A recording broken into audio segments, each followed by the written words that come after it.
AJ. How's it going, man? Yeah, good. Yeah. Good. Apart from I've got this massive red spot on my forehead. I got bitten by like a horsefly. Wait till you see a horsefly bite mine. My whole arm will swell up from like the elbow to the fingers. I look like ridiculous. I don't even know how to describe it. It's utterly ridiculous. Last time we were here, you had a skiing injury, right? Yeah, I'm constantly injured. Like so injury prone. It's actually ridiculous.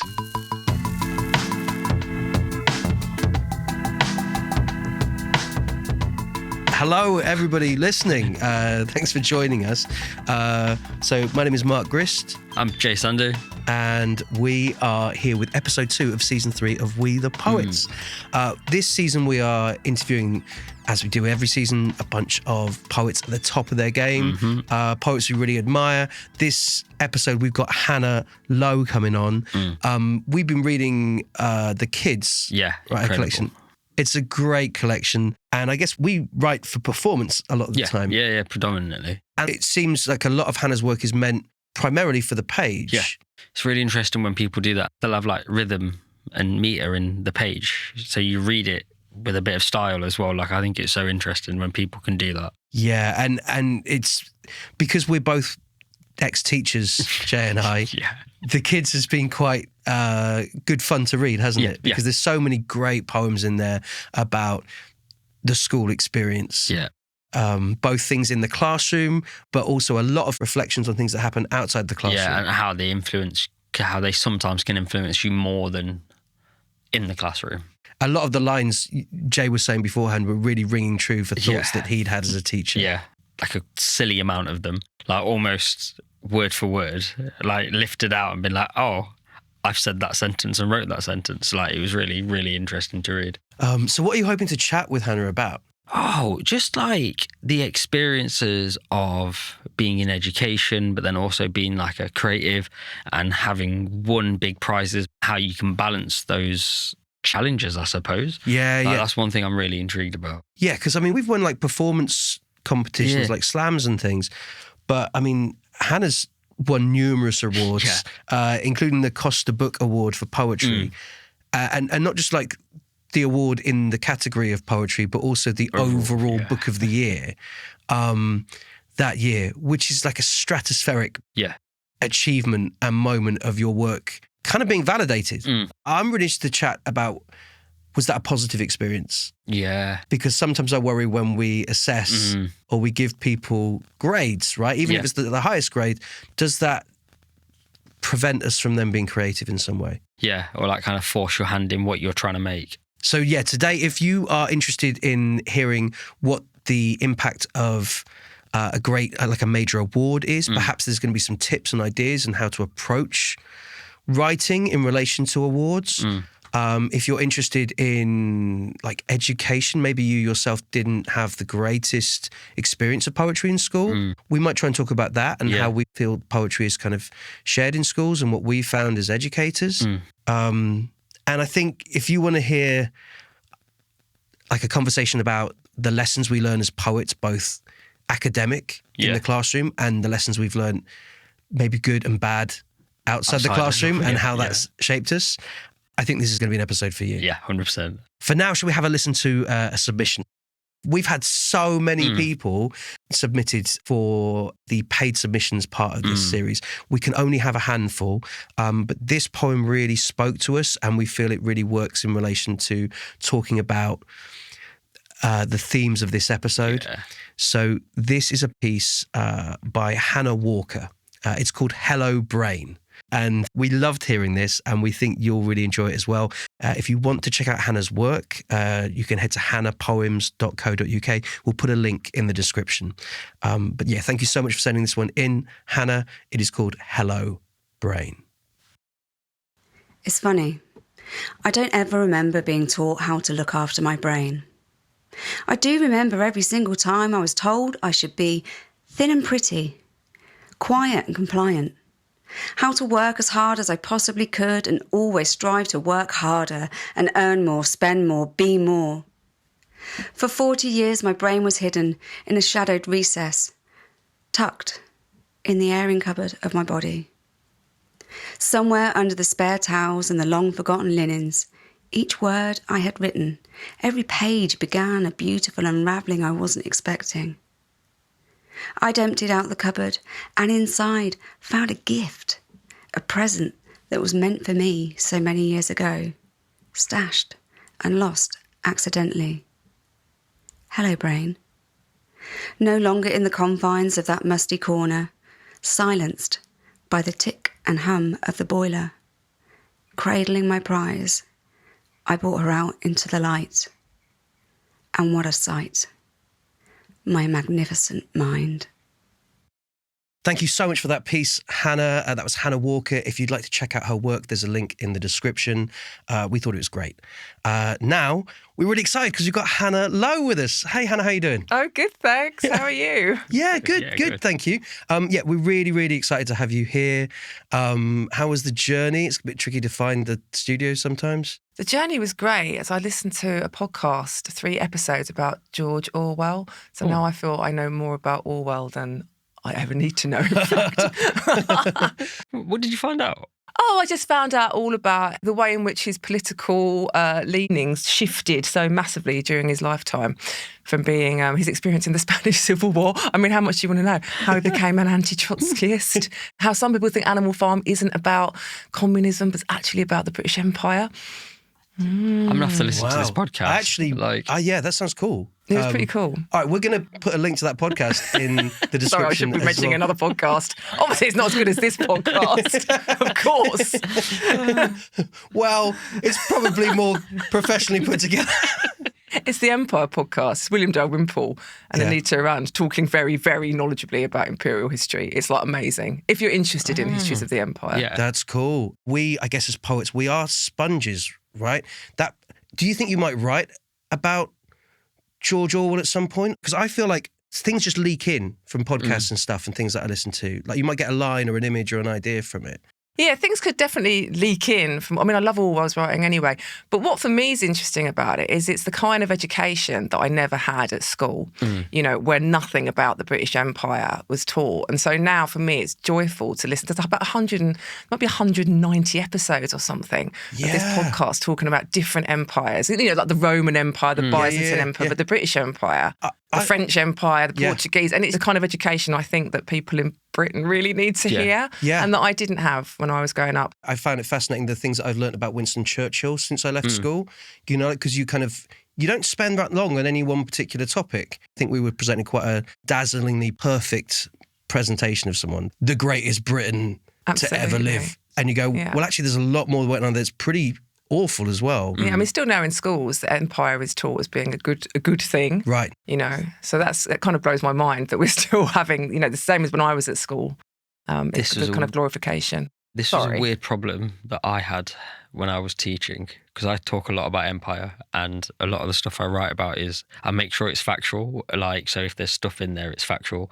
And if you look it up, and kids that I was teaching, I was in a very mining villagey school, and kids were finding podcasts I was on, reading poems that I put, and then researching about the empire, and then going home and being like, I don't agree with this thing and it was causing so much tension between the parents and the kids and the school, and it was so interested. These 11, 12-year-olds were as interested with it because they didn't feel like they were told the right things, and it was so interesting seeing it at such a young age, and it's still bothering them and them wanting to be like, I want to know more. Where can I find more stuff out with it? I love that about children. They're little sort of soldiers of morality, aren't they? Before they've sort of fully have been indoctrinated, they often are just presented with some facts did this when Britain went into India and took all its natural resources? Was that a good thing, kids? Yeah. No. These are interesting. These are important things. Yeah, I bounced off history so much. I didn't see it as very interesting when I was at school. I had a choice between history or RE or geography. I chose RE to study when I went to GCSE. But now I'm much more interested in it. It felt like you were just kind of being dragged down a certain kind of alleyway. Do you know what I mean? With you're showing certain things, but that's always the way, isn't it? History is authored by a certain kind and class of people. Yeah. And then the curriculum is authored probably by those same people, thinking about Michael Gove. Oh gosh, yeah. You know, and his very sort of like destructive legacy in terms of what's taught in schools. Well, the text we can teach. Yeah, so you have to kind of go off piste and do your own research, your own reading, and that's why I love that podcast actually. Also reminds me of when I was at school, we had in history we were told to go home and interview a member of our family that was like historical. So what they really meant was like an old person. Okay. So go home what the general vibe was, go home and talk to your like granddad or grandmum about the war. That was. But I went home and I talked to my dad because he was really old anyway. Yeah. And he told me all about growing up in colonial Jamaica. I remember he said I had a very Anglo-centric education, as in looking towards Britain, being taught everything about Britain. So I put that in my history essay and I was so proud of myself. Like, my dad had a very Anglo-centric education.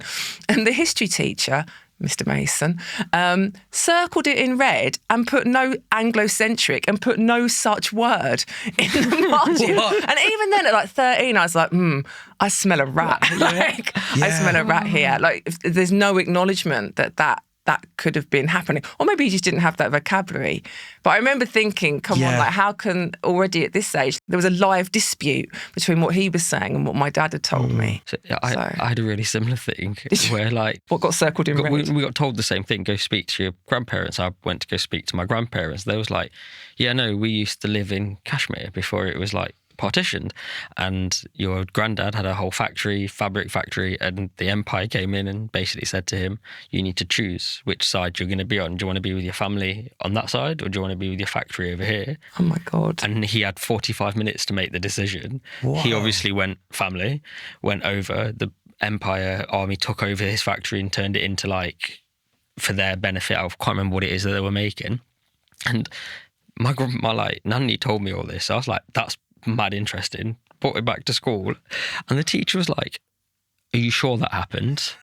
Oh, that didn't happen. And I was just like, and I wanted to go like, they were there, you weren't, like, they were there.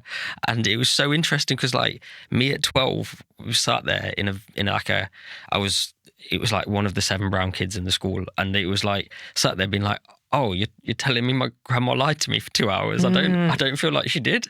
Like she had evidence, if you wanted to. Yeah, be like, especially I remember like in history we were always being taught about the validity of primary sources as opposed to secondary sources. Yeah. So you could have brought your nan in. And here is a primary source. We witnessed a partition of Kashmir, and lost the family factory. I didn't even think about that. Wouldn't they? They'd be like, that's the elite level source, isn't it? Like, yeah, exactly. I mean, we're chatting about education here, but I guess we've all got a horse in the race as well, because we've all worked in education and we've all taught. And today maybe we're going to talk about the ways in which like poetry is shaped through a similar kind of journey, like the things that we learn in school, and maybe some of the things that we've learned outside of school that have affected us as poets.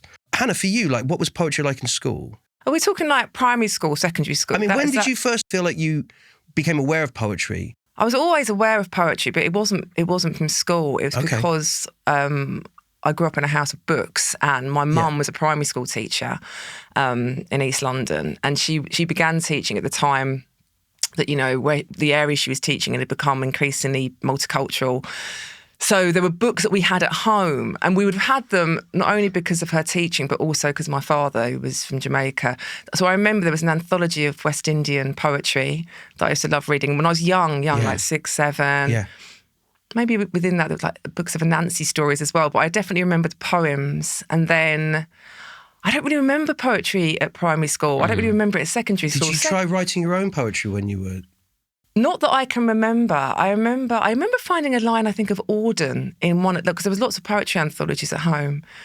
And the line was, love is not had as a gift, but love is earned. And I remember very young thinking, like, that was like profound knowledge, you know, even though maybe it now says like a little bit of a cliche. So I remember being really affected by that line and maybe writing it down somewhere. But I wasn't writing poetry. At secondary school, I mean, honestly, I went to such a traditional secondary school. I felt like we just read Thomas Hardy for like 5 years, which might not be true. But I don't remember any. I mean, Thomas Hardy wrote prose. Did you get much of a chance to be creative in school with poetry? No. But I do remember writing. I was quite rebellious at school although I don't know how you judge this form of rebellion, I used to write little rhyming poems when I should have been paying attention. So, wow, like I wasn't exactly spraying the school walls with, graffiti or like tagging a wall. I was writing little rhymes. And I used to make my friend Louise laugh because I was quite good at rhyme, which is funny all these years later, having written so many rhyming sonnets. Yeah. I think the rhyme thing was there from an early age. But no, I don't remember. Which year group was that, do you think? Like year... Oh, this was when we were in like GC, like studying for our GCSEs. Okay. Yeah. But when I remember poetry really entering my consciousness was at sixth form college. It wasn't even a sixth form, it was just a local FE college. And I had a very radical teacher. I had two very radical teachers, both called John. And John Toolan, it was a sort of very gruff Yorkshireman. The first book he gave us was Enter Psyche Shanghai for coloured girls who've considered suicide when the rainbow is enough, which was a choreo poem, a poem set to dance. And I remember that completely blowing my mind. But I almost feel that was like the first book I found interesting in my education. It didn't come to me till I was 16. How about you? For me, it was kind of the same thing. I enjoyed English. Like I enjoyed English lessons. I grew up in the Shetland Islands, so I was very remote, and I read a lot of books. So when I came down to the mainland, my reading age was quite high, just because I've been so isolated. And I found English kind of easy. I used to be the student who would read out in class and stuff. But I got most of my inspiration was probably from more like grunge music and lyricists and stuff. I always wanted to be in a band. I couldn't sing. And I wanted to be in every school musical. I couldn't sing. So I'd always have like the role that they were like, Mark, don't try and sing. And then my A-level theatre studies teacher, Mr. Harvey, was like, you do know you can perform and not be a singer. And he went, have a look at this. He gave me a book called Nude Modelling for the Afterlife by Henry Normal. And it was really exciting for me. And then I went out and started kind of underage sneaking into poetry, open mic nights in pubs and stuff. Wow. So similarly, a text handed by someone, and it was kind of said, for me, it was like, don't read this in school. Read this yourself and spend time out of the building reading it on your own. Yeah, it's interesting, isn't it? This kind of sense then for both of us that like maybe like the really interesting stuff was happening outside of formal education. Definitely. And I feel like I've met so many people who felt like that. Yeah, me too. Like it maybe kind of gave you a few like building blocks, you know, like a toolkit maybe, but it didn't necessarily kind of provide the fuel in a way. What about you, Jay? In primary school, I used to like writing stories and everything, but there was a comedy poetry collection that I found it the other day when I was clearing out my attic. It was like Non-Stop Nonsense. I think it was Quentin Blake. Okay. I think it was. Yeah. And I read it that much that there's no glue in the book. Like, and it's just a pile of pages that are stuck together, and it is just comedy and poetry. And my mum said I used to read the book all the time, and then I hit secondary, and you're not made to write anything. Like you analyse. There's never write a poem, do this. Yeah. And my dad took me to a Wu-Tang gig. Oh, cool dad. He got me into rap music, he showed me what he liked, and I went towards like certain members of Wu-Tang and Nas and Tupac and more lyrical people. For some reason, I was more drawn to them.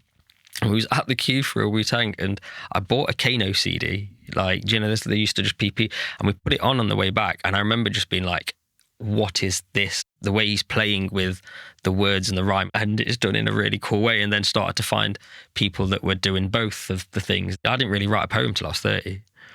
Like, that was when I first wrote a poem in lockdown. Like, oh, well, look, not that dissimilar. I didn't really write anything till I was probably my late 20s. Yeah. You know, so I used to think, I'm too late. I'm too late to the party. Same, yeah. Yeah, that's interesting. But that's what happens in education. You were talking about analyse this, analyse that. You know, creativity is there when we're in primary school, and then by secondary school we're being educated out of it. There's a hierarchy of subjects, and dance and fine art and all that, they come at the bottom. So you start writing essays, you know, which seems to me to be almost such a kind of like subservient position. Yeah, I think so. And yet I did get really good at it, partly because I went to that very traditional school. We just read Thomas Hardy. So, you know, you were just literally taught how to generate a good essay. And that carried on through my entire education, writing about the work of others, which is fine and good. I'm glad of it, particularly when I began to find writing that I really found interesting and I did want to write about and wasn't being written about much. But it was only when I did my I haven't got 2 PhDs. I began a PhD in my mid-20s, and I was looking at Black women's writing, and I was reading Andrea Levy. Andrea Levy was one of the main subjects, and I went to interview her. This is in Crouch End, 20 years ago. And at the end of the interview, she said to me, "What's your connection to Jamaica? Like, you're part Jamaican, or so you're part, there's something." And I, because I'm obviously, I look so white and European. One, I was just like blown away by that. But also she said, "You need to write your story." Like, what's your story? And I remember thinking, oh, yeah, fuck this PhD. I'm going to drop that. And that's kind of what I did. I mean, not as quite as like, I didn't drop the PhD and then begin writing poems the next day. But I did. She sowed a seed there. But after all those years, Was that a long time no see then? No, it was Chick. Chick. Yeah. But I mean, it was years until then I actually learned how to write poetry, and that takes years. Then I was lost in the world of adult education poetry classes for about 5 years. I always think it's that interesting with like poetry at school, because I think like you wouldn't do a GCSE in PE and never get them to play a sport. If you tried to pitch that, they'd be like, "What are you talking about? That's mental." I think it's bonkers. Be like, analyse all the poems but never write one. Yeah. Like, memorise 15 poems for your GCSE but don't write any. I know. I visit a lot of schools, and not all teachers, but a lot of teachers are very nervous about getting to write poetry because they've got such a tight amount of time. You've got to be showing that everyone's learning, and you've got to be measuring that learning, and a poem can take an unusual amount of time. It's really difficult to know when you've worked it out and what you've done. And I think it's a bit scary for everyone involved. I think it's scary. I think it's scary for the teachers. As yeah. well. I remember when I'd started writing poetry and I was still a teacher, someone said to me, would I run like a CPD thing on writing poetry for teachers? So I did it with the English department. There was about 12 of us. But none of the teachers wanted to write poetry. None of them wanted to. Like, I guess it's that kind of vulnerability. Yeah, and it's nice to know everything. And if you're analysing as a teacher, it's kind of nice because you know all the correct ways, and it does get like that, to analyse the poem and to explore it. You also get students will come up with stuff that, surprises you. I think every teacher would say that, but I definitely know teachers who have liked but also felt conflicted about the fact that constantly it's the same poems all the time. So there is a correct way in their minds to point out the structure, the kind of like decisions of the poet. Yeah, and it's a very different thing to then be asked to write your own and share them with your peers. But that division, or like the way you just described doing a PE GCSE and not playing sport, the way in which subjects exist and they're taught, including like even the thing we talked about with history, primary and secondary sources, or the way that you study literature but you don't write it, they're really they're very, very long established traditional methodologies of subjects that are really a colonial legacy that are kind of against disciplinary studies, against transdisciplinary, like moving across disciplines. Yeah. And they exist right at the very top. It's like when, who was it? Nabokov, the novelist, joined Harvard and he was going to be appointed as chair of English. And Roman Jakobson, who was a very well-known critic, said, "What next? Are we going to ask the elephants to teach zoology?" So that idea that we would allow writers who are meant to be the subject of our analysis, any power of authority, was really threatening. I've seen that in every stage of education. Like the poet becomes like this wizard, right, that we can study and we can admire, but we don't get to cast the same spells. So we'd love to know what you think about this conversation, specifically in a poem. Maybe you want to write a poem about something you wish you'd been taught when you were at school. Or maybe you want to write a poem about something you learned outside of the school walls that had a major impact on you, maybe for better or for worse. We would love to hear it. Send it to mark@wethepoets.com. WAV files. Chris loves a WAV file, would be amazing. We're trying to get him to tolerate MP3s, but as a WAV file, that'd be really cool. And we will try and see what we can do to put it on the series later on. Hannah, you've got a lot of great pieces in the kids, right, about learning in the classroom, but you've got some great pieces as well about outside the classroom walls, kind of lessons being learned. Yeah, so I'll read a poem from the collection that's about my parents, and it's actually about something that I learned from my parents that wasn't too healthy. But I sort of, as a counterpoint, just as a little introduction, I just wanted to say that my parents were such like radical thinkers of their time. They were both hugely traumatized people, and they were left of left wing, as in like go down the alley on the left, turn a corner, go down the road, turn left again, and there'd be my mum and dad. So I learnt so much from them about like politics and like social justice, but I also learnt how much they both loved John Player specials. So I'll read this. Players. My parents taught me smoking, the midnight nip to the Esso garage for 20 players, the kitchen table vigil, lighting one tip from another, then another. No matches or lighter, they bent to the cooker's flame. No credit, no cash. My dad would search the bin to twist tobacco from dog ends, squeeze it, suck it in. Or flush, they'd pile 9, 10 black boxes on the bureau, small coffins in a stack. Stained walls, grey fog, the constant tweezering of fags, that plug between the lips. It took me years to stop. Though still, some lonely nights I spark one up, and that red light in the darkness leads me back to where they're waiting, holding out the pack. Oh, thank you so much. That was great. Welcome. I love how physical all the actions are within the poem. Yeah. Yeah, so if you want to know like what to do if you've really run out of money and tobacco, get on your hands and knees and find where you emptied the ashtray. Yeah. Yeah, that's brilliant. Pretty minging. Yeah. Poems they can do that, can't they? They can really like dress something that's quite unpleasant up through metre, through rhyme, through imagery. Yeah. Have your parents heard that poem? No, my dad died many years ago from smoking-related cancer. And my mum probably has read it. She's very ill now as well. She's got dementia, quite advanced dementia. But I think maybe she would probably like me to go and visit her and read her some poems.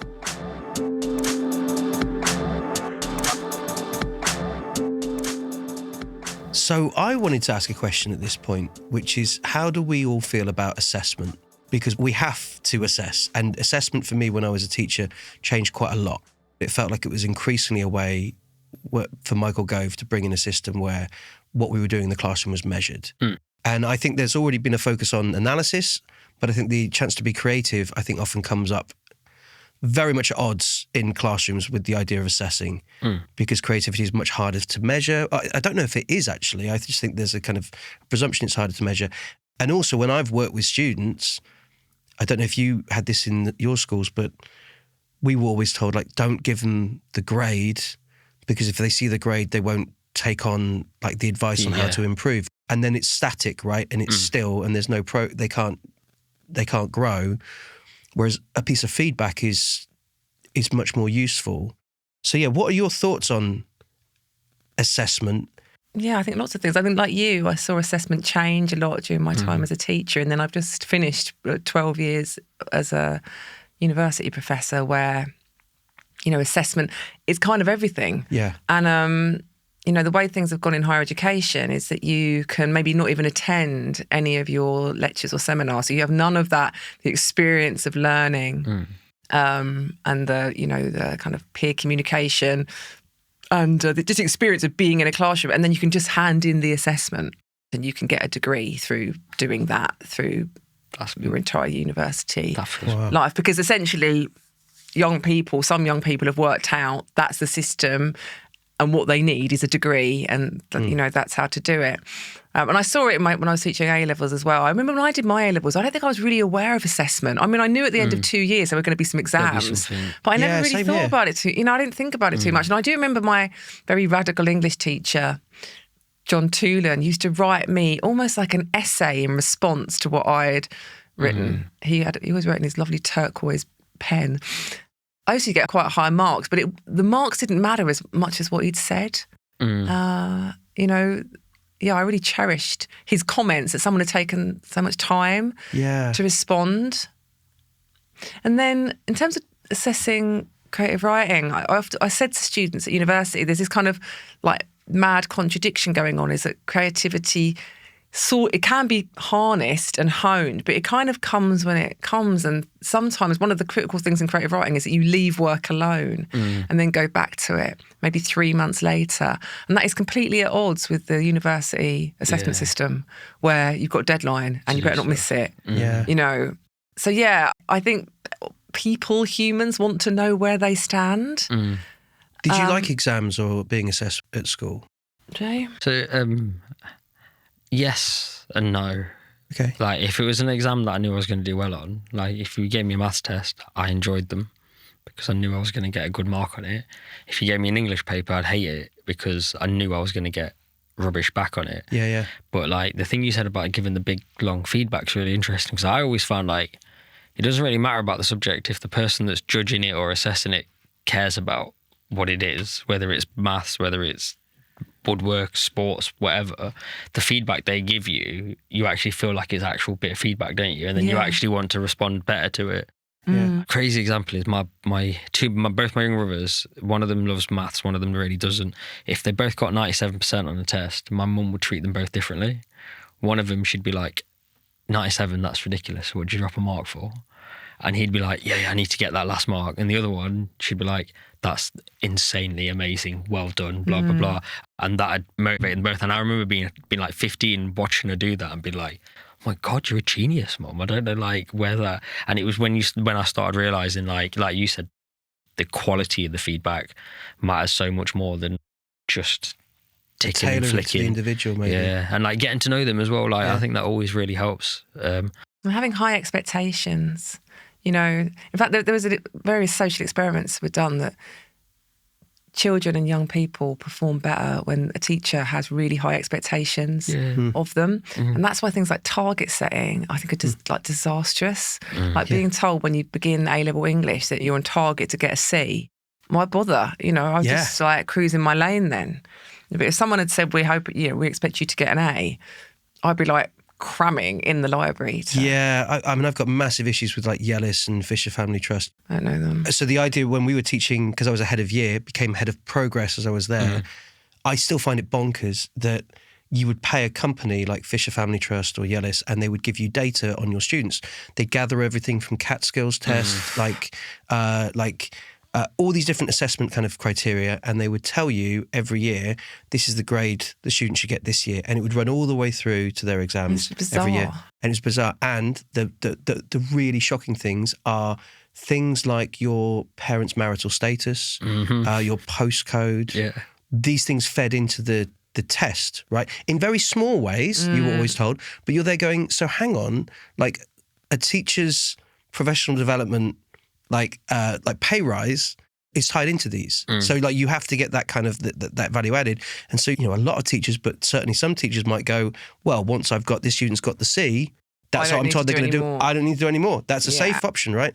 And it does shape what you think. I had a student when my first year of teaching, had a group of boys, and a student, because he was English was not his first language. He'd come to the school partway through and he didn't have all the data. So the Yellis stuff said that he was going to get a D in English. And he was with a group of students that would, you know, we had setting.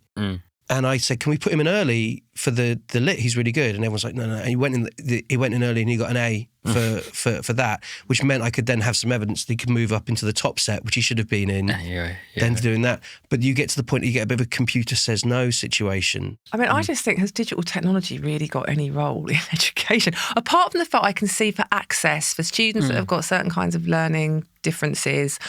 I've seen a lot of situations in which the chalk and talk approach would probably have worked better. Yeah. All right, here's a question then. What about a poem? When you wrote poems, did you want to be assessed as a poet? Because I think a lot of people do. A lot of people really want to know, I'm doing it right. Or they doubt themselves and they're uncertain and they think, is there a way I can get some, can I win a slam? Can I get a good round of applause? How do I want to know that I'm doing it right. Can I get some feedback? I knew poets when I started out who really wanted to be in the AQA anthology. Right, they really wanted to be in the AQA anthology. And obviously that is a lot of reasons to do that, but I think there's an element there of, it's a form of assessment, isn't it? Has that ever driven you? So like, mine was like the opposite with that. when I started off doing poetry, and I was like writing for other people, like writing to like get applause and validation of this. And I got to the point where I just was like, I can't be bothered with that. And I was starting to write poems where like the main punchline in the poem or the joke in the poem would be for 2 or 3 people in the room or at a festival or whatever. You've said this before, yeah. And really niche jokes and niche just found it so much more fun when you're catching the 3 people that are creasing. And I've been doing that loads more, and I've just been enjoying it more. So I've kind of gone the opposite way, where I've entered slams and done a piece that I know would annoy the most people in the room because it's for me. Yeah. And then I've been enjoying it loads more. And I just find I love it so much more when I'm doing that. Like, I don't like these. What I find is I don't like that assessment style of like, enter this competition, do this, do this, do this. I'm quite driven by it. I think I have to keep it in check sometimes. Yeah, I used to, because it was a poetry open mic. I wanted to write the poem that got the applause. I would get that rousing thing, and then I discovered slam, and I was like, oh, you can structure something to kind of like pulls a vibe out of a room that gives you, and I enjoyed the game of, and rap battling, right? I'd like you are judged by a panel and you're worked out. So I think I've always liked it a lot, but I also kind of cringe at that sometimes when I chat with students about their work, and they're always going, is it good? Is it good? And they're going, I think it's better to say, like, is it successful for what I want to try and achieve? Like, am I happy with how it goes? But it's tricky to say that to someone else. Because, Hannah, what about you? Well, I was just thinking, your experiences in the world of slam and rap battles, I have none of that experience. I certainly never wrote anything to perform it, but the performance bit of it was really like, oh no, like I was so nervous. Oh, really? Yeah. And I remember when I was first doing poetry readings, I would start in one place on the stage and sort of shake myself a couple of metres to the side. I remember once some friend said, she goes, your knee, I've never seen a knee move like that, just like one leg going. So when I found poetry, it was like finding like liquid gold for me. It was so much bigger than assessment. It was like finally I'd found this thing that was going to be therapeutic and cathartic, and I had lots of stuff I needed to explore to do with my family, and poetry was opening the doors on that. And then those classes where I was learning about poetry and workshopping, I felt like I'd found my tribe. It was like so much more than the assessment of it. But yeah, part of me obviously did want assessment, because I did start sending poems out after a few years to magazines, like the Gatekeepers. Yeah. And, I did begin to get published. But sometimes I think, it was amazing to get published, but there was also just so many beautiful friendships that came out of all that time. Yeah. Like friendships with my writing peers, that community, friendships with editors, festival people. So it's a great joy to me that I look through my phone now, and like most of the people I've met in this like world of magic. It was so important to me. I wanted to make it my life. And that involved getting assessed, right? That's interesting, I couldn't have made it my life unless I got good at it on the terms that had really been set by other people. Do you write anything now for the stage? Or is like your like when you're writing, is it I'm always writing for the page, and if the ones that work on stage will work? Yeah, I just write for the page. Okay, still. Yeah, that's still. Really, but it's nothing to do with that. There's no like, because I know that in the kind of like page poetry, spoken word, there's a sort of like, like a weird thing. Exactly. I don't like that thing at all. And in fact, when I have done, say like events, performances, like a rich mix with Tung Fu. I've always been like, and why are we like criticising this? And they've got 300 people shouting and whistling, and I'm reading at the Poetry Cafe where tumbleweeds blowing across the floor, and there's like 2 people asleep in the front row. Like, really, we don't. There's no judgment. Obviously, there's something that's going really well in that world. But it's a bit like this. I've never written anything for performance. That's interesting. Ever. It's always been for the page. Yeah. But I guess you have been assessed, right, in a major way. Right, the clouds have parted, and the Costa Award. Yeah, so I was like, I rose up. It was like levitation. So it's celestial. So how did that happen? First of all, like, do you submit for that, or my publisher would have submitted? Okay. And I actually had my eye on I had my eye on the T.S. Eliot. I got shortlisted for that, and for a poet, that is the dream. Great. Yeah. I don't know if we'd had, but then Joelle won, Joelle Taylor, and I was absolutely delighted for her because her book was just so important. I felt it was actually more important than my book in terms of what she was writing about queer identity. Yeah, it was a phenomenal. And then I remember getting a little email saying they said I'd won the Costa Poetry Prize. Then I got the invitation to the big thing, because obviously you win your category, like fiction, children's writing, poetry. Then you get invited to the ceremony for the Book of the Year. And of course I was thinking, well, there's no way, poetry doesn't win that. And I actually looked at the last 10 years and I thought, no, maybe, was there one poet? I can't remember. Yeah. It's not a poetry prize. Yeah. So I turned up to that award ceremony with absolutely no expectation that I was going to win. And I really mean that. Literally, I was just there to show my face. Did you get to bring anyone else with you to that? Yeah, well, it was it was just after lockdown. So I was allowed to bring 3 people with me. So I brought a couple of friends and my agent. Oh no, my brother came actually, and my agent and a friend. But what was weird is when I walked in, all the judges were all of a sudden standing around me and talking to me, including like Andy Murray's mum. And also Zhao Was Andy Murray there as well? No, Andy Murray wasn't there, but Judy Murray was there. And also Zhao Lu Guo, who's a Chinese novelist who I absolutely adore. So I was kind of like trying to madly fangirl her, or she was like fangirling me. I was like, this is not right, Zhao Lu, like, really? Like, reverence only flows in one direction here. But then my agent turned up and she took one look and then she leaned and she said, "You've won." Yeah, because of all the judges standing. Yeah. And then we walked in, and then I started thinking, oh, fucking hell, excuse me, have I? Because I've not written anything. I've not written anything to say. And then when we walked in, there were 5 tables, like quite high up, with the chairs for your 3 guests sat around, and mine was right in the middle, in front of the stage. So it was really obvious at that point. Yeah. And then Rita Chakrabarti was up on the stage. And I knew then, I kind of knew that I'd won. Yeah, I knew. And I was writing a speech in my head, but I was so caught off guard. Had you prepped a speech? No, nothing. And the speech I gave, I wrote it in my head. While the Costa Prize is the history of it, I was writing the speech in my head because I realised that I'd won. So this is something that I think. It's so funny. I mean, I would have worn something else. I would have, I'd have got my hair done. Yeah. I was in shock. Yeah. I had to go home and almost like, I didn't get a wink of sleep. I just laid there on my back because I was staring up at the ceiling, like blinking. My friend came. My friend that was there. She came back with me. She went to bed, and no, I didn't get a wink of sleep, and then I had to be at the BBC Studios 7 a.m. the next morning to go on. I don't know what TV show it was, but it was like one of the big. It was one of the big national. I remember going into the makeup room and I said, "Look, make me look alive," because I'd not been to bed. No, it was all very overwhelming. I wish I'd had an inkling that I was going to win it. Straight after you've won the prize, you then have to go live onto radio and talk to journalists and yeah. And was it quite busy then, those first few months, particularly with like media kind of stuff? Yeah, pretty mad. Yeah, there were lots of interviews and loads of invitations to do things. And all of a sudden the fees had gone up, getting offered more money. But it was complicated for me because, we're all human. And I think you get a prize like that and you think your life's actually made now, you know. But in my personal life, there were very slightly chaotic things going on.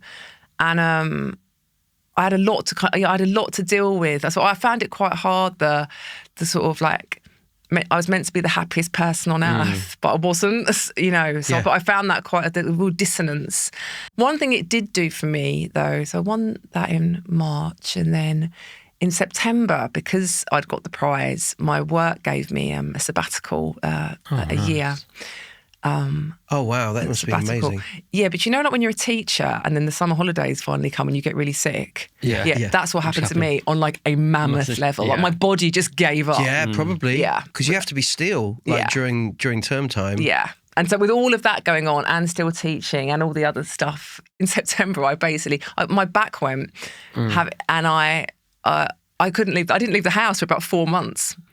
I can't sound ungrateful about it, but it did have a profound effect on me, sort of being launched into that kind of. How did you find the dissonance of literally having, like you said, all the mad stuff going off around it, but then having to turn up and be the happy, lively poet that's just won this massive award. It was like absolute head fuck, to be honest. But that's why when my back went, it was really a relief because I had to pull out of a lot of stuff. Right, it gave you the space. Yeah, and I felt this terrible guilt about like letting people down, but also like I just needed some space. But my life became very quiet.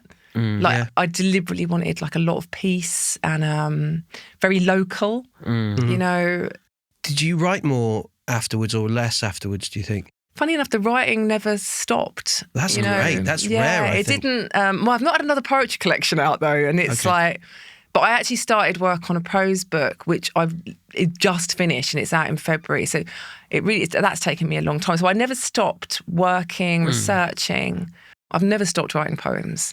The only thing is now I can't stop writing sonnets. It's almost like I need an exorcism, you know, like to be sort of have it beaten out of me or something. If you could go back and just give yourself any advice in how to like manage it, what would you say to yourself? I would have retreated earlier. So in September when I hurt my back, I really pulled away from it, but I would have done that. I would have probably tried to have some firmer boundaries about everything. I agreed to do so much and I got very overwhelmed. Like I agreed to judge a T.S. Eliot, which was like 200 books, but I was editing the poetry review at the same time and it was just, you know, I think we had like 10,000 poems being submitted and then a pile of books in the hall taller than my son, who was 7 at the time. Yeah, because I'm a single mum as well. So it wasn't like I had like this, I didn't have like servants. Like it was just, nothing changed. No one turned up saying, oh, actually, I'm going to be I'll be your butler. I'm the Costa valet. Costa butler, yeah. And I'm the Costa executive assistant, you know. Did you find like having been in education, like what you've described there is like what a lot of teachers have to do all the time anyway, isn't it?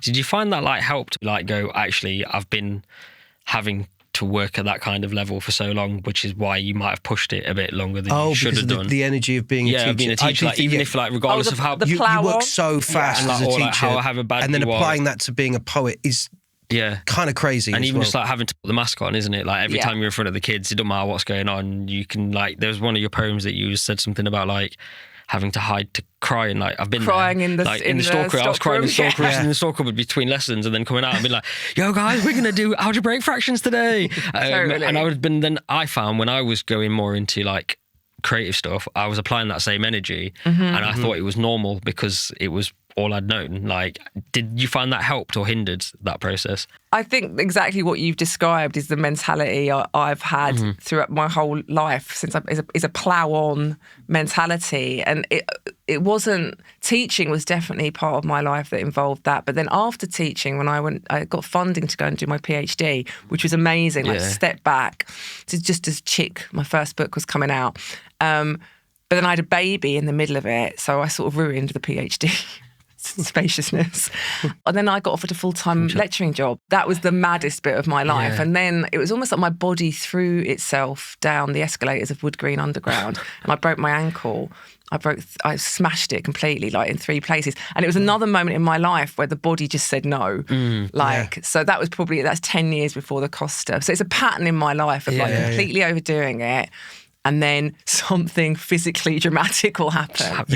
And I have to stop and hide. But I hope now I'm a bit more mindful about it. But someone said to me yesterday, why don't you just go on, I was like, you know, I've got all this time now, I've given up my academic job. They said, why don't you just go on holiday? And I was like, what?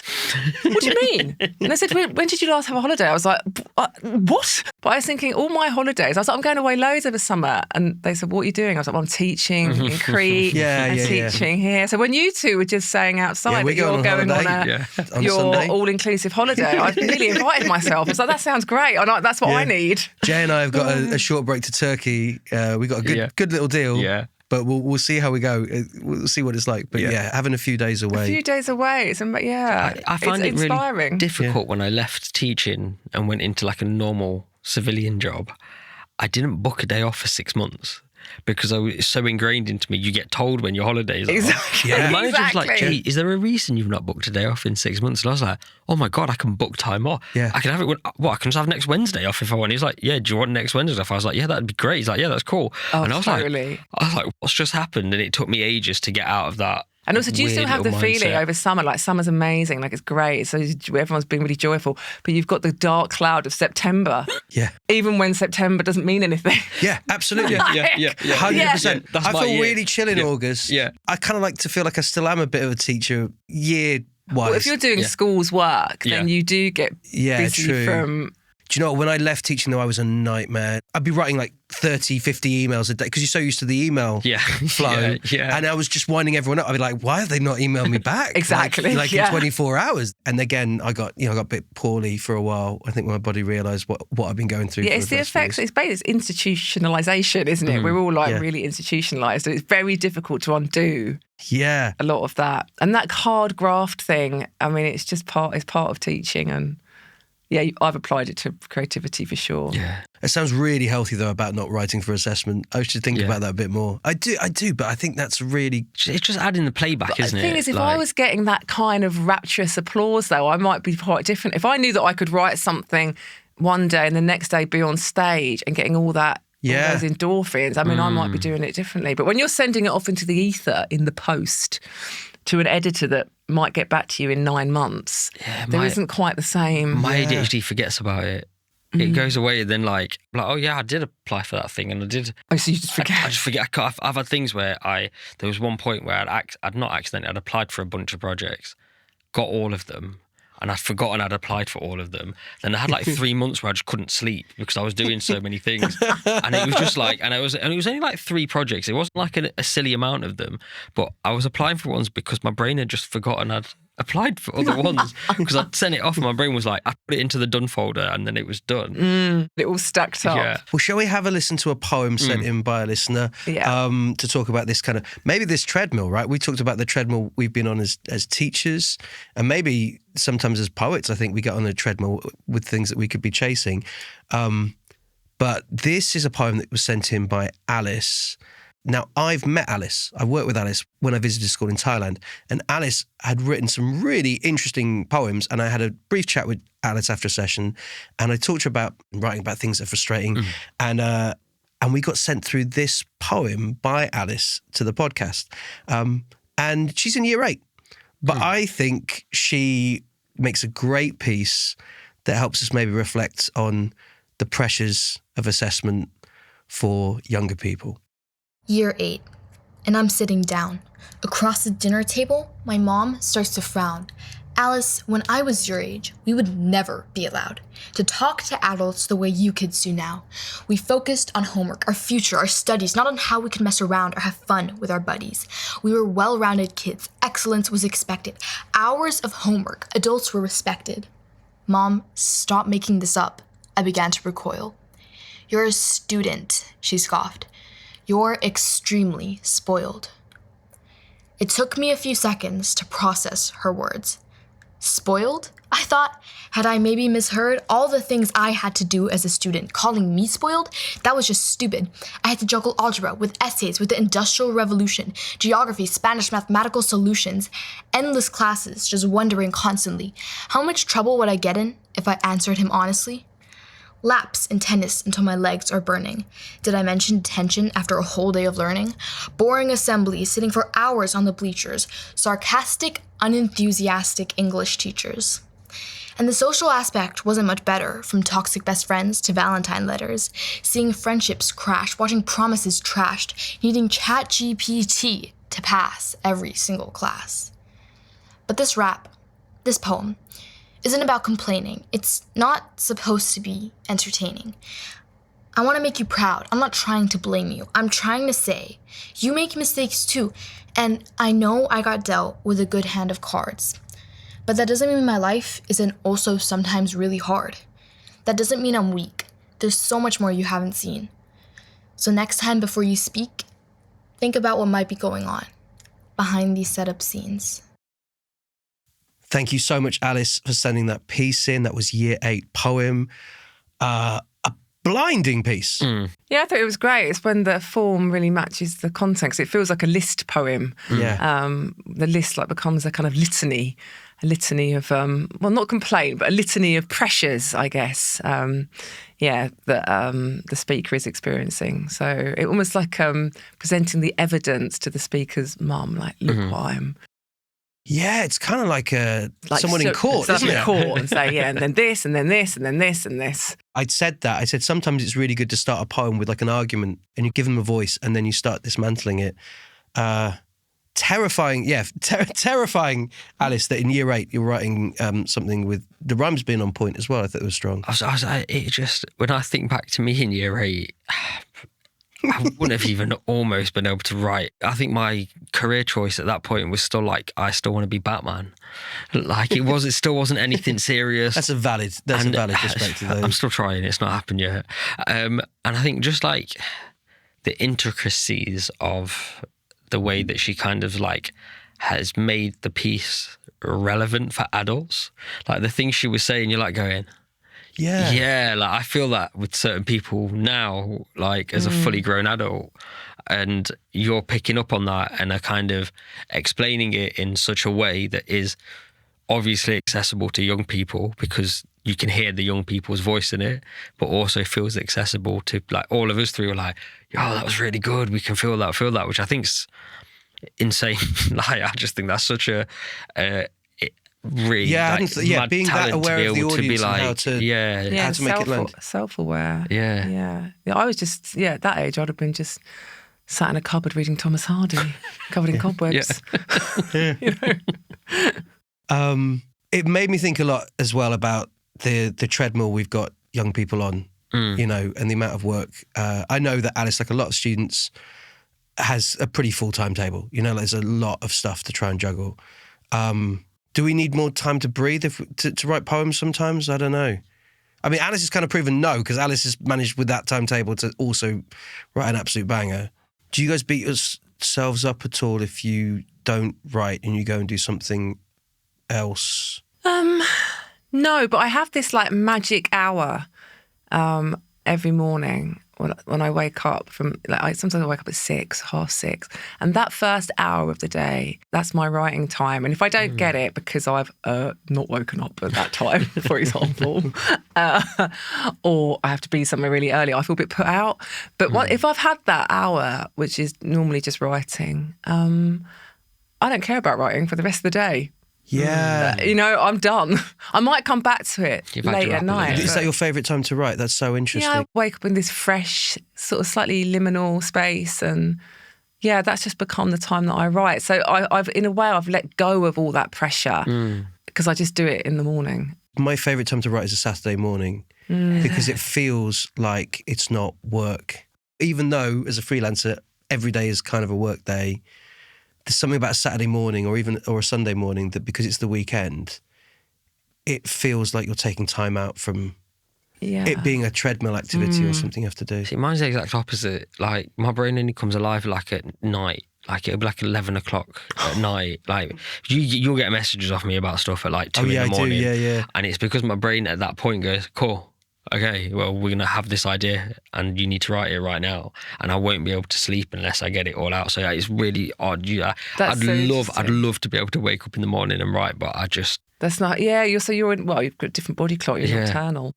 It's not useful. Like, it's really annoying. Oh no, so I love the idea of being that kind of the artist that stays up all night. I used to like that by idea candlelight as well. And, you know, glass of wine. It's just me hunched over my table with some mini eggs. It's not that exciting. Like, it's all it is that happens. Like, but those sort of like, you know, the witching hours. I find that all very romantic. But I'm out by 11 o'clock. Like, well, maybe there's a time that means something to you when you're a writer. Like, maybe you want to write a poem about that special hour you have and what it means to you, that time when you don't have to maybe carry all the other roles and responsibilities of the day that we load ourselves up with. That would be kind of a really interesting poem. If you wanted to send that in to us, mark@wethepoets.com. It's been really lovely. Really lovely having a chat. And I think you've made us think a lot about, I don't know if you think this listening, that idea that you don't have to write to be assessed by anyone else, or for anyone else. I think sometimes reminding ourselves that we're writing just to enjoy being in that space where we're creating something, we're meeting other people through that process, being part of a writing community, and we're just getting to enjoy being present and enjoy the process and what it does to us in that moment. Yeah, and people might just trust the idea that if writing really matters to them and they work at it, if they're tenacious, that the assessment will come anyway. Yeah. You don't have to force it. Where can listeners find your work? Well, you can find lots about me and writing on hannahlowe.me, and then on Insta, Hannah Lowe Poet. Yeah, that's it. Yeah. That's amazing. Well, thank you so much for coming in, Hannah. It's been wicked, hasn't it? Yeah, that's quality. I love. We're going to talk about this on a holiday. Yeah. God, I'm so jealous of your holiday. I want to go and on you've technically given us full license now with this conversation that we can just go and... Oh, it's tax deductible now, no? Oh, I would definitely be writing that off as tax. That's a it's writer's retreat. Yeah. Oh yeah, all of it. All of it. I'd be. Okay, so yeah, we'll the next taxi to the next episode airport. from will be at Her Majesty's service.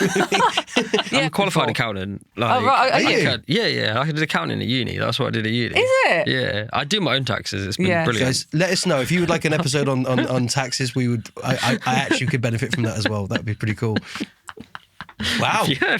Wow. I'm a maths nerd, aren't I? Like, yeah. Yeah, right. But then you become a maths teacher. Counting to maths teacher. Okay. Right, tax special coming soon. You heard it here first. Thank you so much, Jay, for joining us today. It's been really, really good fun. Hannah, thank you so much for joining us. We really appreciate you being here. Thanks for having me. And sharing your work and your experiences. Chris, absolute legend, giving us a thumbs up in the booth. Thank you so much, Ren, who's here like filming bits and pieces. And thank you so much to everyone who's listening at home. We hope you've enjoyed listening to this as much as we've enjoyed making it.